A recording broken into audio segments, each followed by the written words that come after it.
ამ ვიდეო გაკვეთილში შემოგთავაზებთ თუ როგორ უნდა ითამაშონ 2-2-ზე მოთამაშეებმა, ანუ უპირატესობის გარეშე. თავდასხმაში და დაცვაშიც. პირველ ვარიანტში დამცველები ითამაშებენ ერთ ხაზში, მეორე ვარიანტში დამცველები ითამაშებენ სხვადასხვა ხაზში და შესაბამისად შემდეგში თავდასხმელებიც ითამაშებენ სხვადასხვა ხაზში.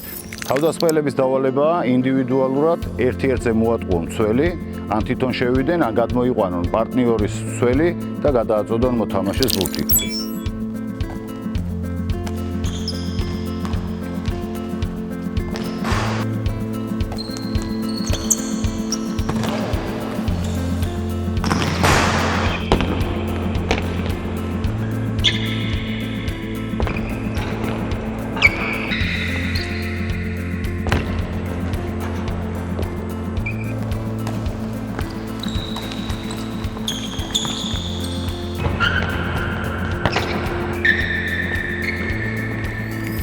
ეხლა ვთამაშობ დაცვას და თავდასხმას ორ ხაზში, ოღონდ დამცველებს აქვს შეზღუდვა.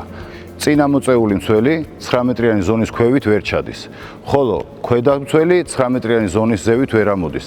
თავდასხმელი იწყებს ხაზთან პარტნიორთან, თავის პარტნიორთან ურთიერთობით, ანუ გადაცემით და შემდეგ თავისუფლდება ნებისმიერ მხარეს. ხაზის მოთამაშე ან უბრუნებს თავის გახსნილ პარტნიორს ბურთს, განთავისუფლებულ პარტნიორს, ან შეუძლია თვითონვე შემოტრიალდეს თუ თავისუფალია და გაიტანოს გოლი.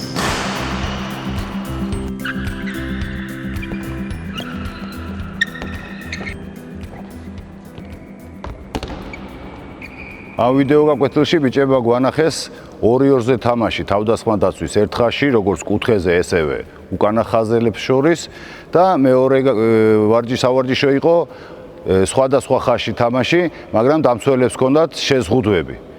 ამ სავარჯიშოებში ძალიან მნიშვნელოვანი არის უბურთოთ მოძრაობა.